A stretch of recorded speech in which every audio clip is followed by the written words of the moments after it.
也配与我等比试？连挑战的勇气都没有吗？应由我等3人分别考核一项技艺。任3位如何出题，晚辈都一力奉陪。我比拼，无非精度和强度。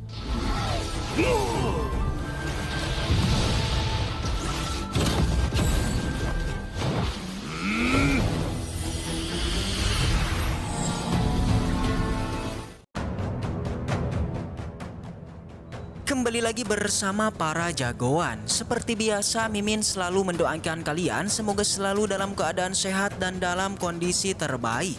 Di video kali ini Mimin akan menceritakan sebuah donghua series dari Wusen Jujai. Dan bagi kalian yang mungkin baru gabung, Mimin saranin untuk nonton bagian sebelumnya dulu. Linknya ada di deskripsi. Tak berlama-lama, langsung aja kita masuk ke isi ceritanya.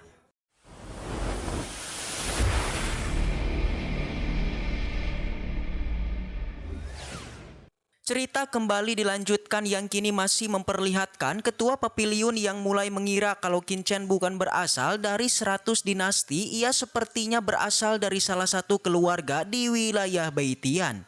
Selain itu, dia juga mengetahui tujuannya pasti adalah untuk mendapatkan kuota di dunia Guyu. Dan saat ini ketua Papiliun sedang memikirkan keputusannya. Sedangkan Tetua Huangpu menanyakan tentang Papiliun Wuyu yang merupakan tempat bagi Martial King memahami aturan ruang dengan cepat dan bahkan mampu membantu melakukan penerobosan ke Martial Emperor. Ketua Papiliun membenarkan akan hal itu dan tidak hanya Martial King aja yang memasuki tempat ini, namun para master kuat yang berada di level tertinggi berbondong-bondong yang memasuki Papiliun Wuyu. Akan tetapi tempat itu sangatlah langka dan hanya ada beberapa tempat aja yang terbuka. Hal itu pun membuat beberapa orang memutar otak untuk mencari cara lain, akan tetapi Huang Puyu masih meragukan Qinchen. Jika Qinchen berhasil menonjol dalam kompetisi alkemia di 4 alam bawah, maka dirinya akan mendapatkan kualifikasi dunia Wuyu. Dengan begitu juga, dia dan Tetua Huangpu bisa dipindahkan ke Papiliun Wuyu. Ketua Papiliun tahu kalau saat ini di kota Dandao dipenuhi oleh berbagai intrik, jadi bagaimana bisa dirinya fokus dalam pembentukan pil. Untung aja ada Qinchen yang menemuinya dan kini merupakan hal yang bagus.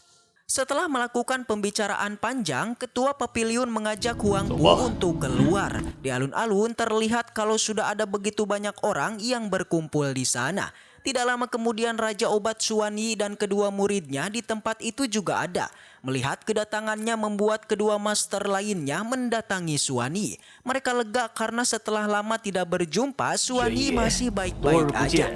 Akan tetapi Xuanyi tahu kalau mereka berharap dirinya mati agar kedua master itu bisa menjadi bahagia.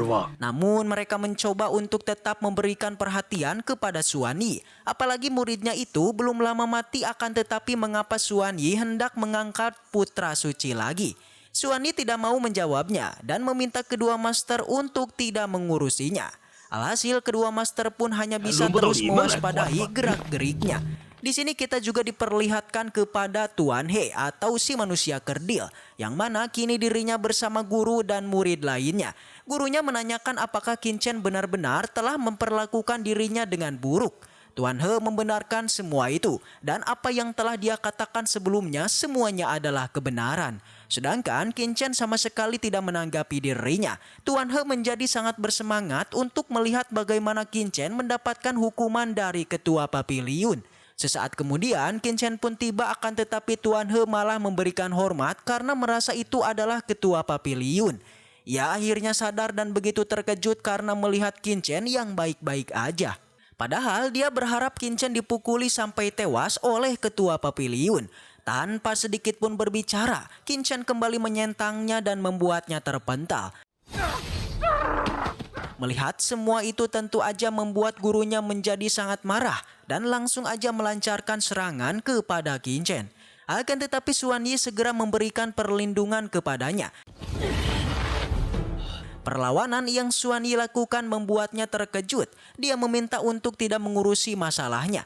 Namun Xuanyi memberitahu kalau pria ini adalah putra suci yang dirinya rekomendasikan. Jadi apapun yang terjadi kepada dirinya, maka mereka harus berurusan dengan dirinya. Tidak kenal takut, tetua itu pun kembali menyiapkan serangan karena bagaimanapun Qin Chen telah berani melukai orang dari pavilionnya.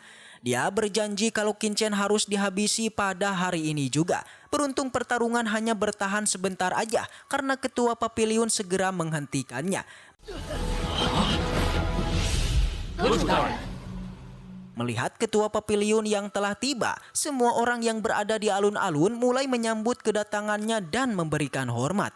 Tetua ini meminta ketua pavilion untuk mengambil tindakan kepada Qin Chen karena dia itu telah berani menyerang anggotanya. Tidak hanya itu saja, Tuan He pun memohon kepada ketua pavilion demi memohon agar memberikan keadilan.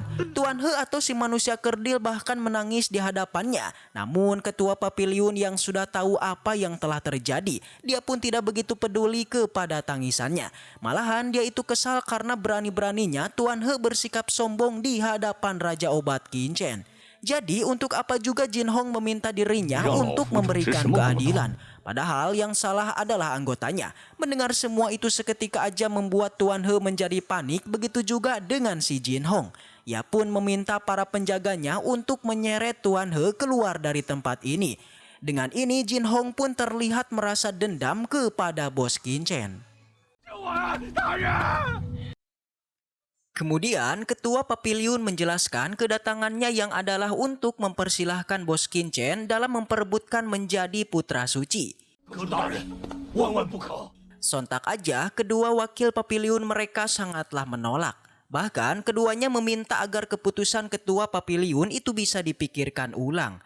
Namun jelas ketika sudah diputuskan maka ketua pavilion pun enggan mengubahnya lagi. Yakni dengan tegas sang ketua pavilion pun bilang jika bos Qin Chen akan melakukan kompetisi, yaitu dengan ketiga kandidat putra suci lainnya. Namun tetap aja Jin Hong sangatlah keberatan karena katanya ketiga kandidat ini mereka sudah melalui banyak rintangan itu agar bisa mengikuti kompetisinya. Sedangkan untuk bos kita itu tidak ada angin, tidak ada hujan, dia malah langsung menjadi kandidat dari putra suci. Lagi-lagi permintaan tersebut tertolak yang bahkan ketua pavilion menegaskan hingga dia pun mengeluarkan auranya. Jelas situasi ini tidaklah menguntungkan bagi ketiga wakil pavilion. Namun bos kita pun pada akhirnya maju demi untuk meyakinkan kejeniusannya, yaitu menantang ketiga wakil pavilion adu mekanik pemurnian alkemis. Dan jika para wakil menang, maka bos Qin Chen akan segera mundur. Jelas perkataan tersebut membuat semua orang kaget bukan kepalang. Begitu juga dengan para wakil ini. Mereka sungguh tidak menyangka seorang pemuda berani menantang mereka. Jelas salah satu dari mereka pun mulailah meremehkan dari bos kita ini. Hingga bilang jika bos Qin Chen tidak pantas untuk bersaing dengan mereka. Mendengar itu ketua pavilion angkat bicara. Dia bilang apakah para wakil pavilion ini sebenarnya takut pada bos Qin Chen. Segera sang ketua pun menanyakan bagaimanakah mode kompetisi bos Qin Chen dengan para tetua ini. Namun sebelum bos Qin Chen angkat bicara, salah satu dari mereka kemudian berpendapat bos Qin Chen tidak perlu melakukan kompetisi untuk meyakinkan ketiganya. Di mana bos Qin Chen hanya perlu menjawab beberapa tantangan yang diajukan oleh ketiganya. Alhasil bos Qin Chen pun setuju dan dia pun menanyakan ujian seperti apakah yang akan diajukan oleh ketiga orang ini. Barulah salah satu dari mereka, tepatnya tetua gendut, kemudian tertawa serta mengatakan jika dialah yang akan menjadi orang pertama untuk menguji bos Qin Chen. Di mana dia mengajak Qin Chen melakukan ujian dalam hal pengendalian api. Di mana ujian yang akan dia berikan diharuskan bos Qin Chen untuk mengikuti gerakan pengendalian apinya. Dengan pedenya Panatua Gendut pun hanyalah akan melakukan beberapa gerakan saja untuk mengalahkan bos Qin Chen.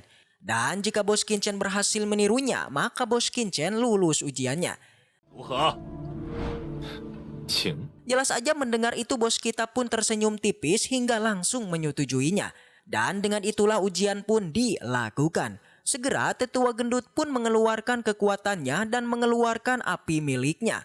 Selain itu dia juga melakukan beberapa segel pergerakan untuk menciptakan api teratainya.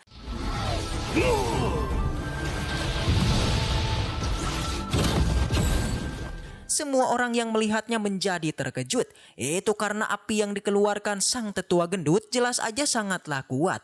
Begitu juga dengan Suwani. Dia mengenali api tersebut yang adalah api laut biru. Meskipun api ini bukanlah api di tingkatan tinggi, tapi api jenis ini memiliki daya gempur yang luar biasa. Di sana sang tetua gendut pun merasa pede hingga menyarankan bos kita untuk menyerah aja. 我怕了，大可直接认输。 Akan tetapi dengan tegas bos kita menolaknya hingga meremehkan api miliknya. Merasa tidak terima, si tetua gendut pun merasa kesal hingga akhirnya langsung melakukan pergerakan untuk mengendalikan api miliknya.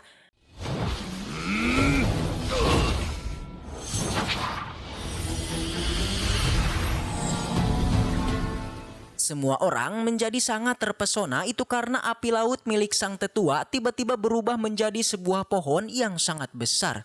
Lalu siapakah di antara mereka yang akan memenangkannya? Jika penasaran, maka Mimin akan lanjutkan untuk episode selanjutnya di minggu depan. Baiklah, mungkin segitu aja untuk pembahasan kali ini. Semoga kita selalu diberikan kesehatan untuk mengawal dongwa ini. Dan sampai jumpa di video selanjutnya.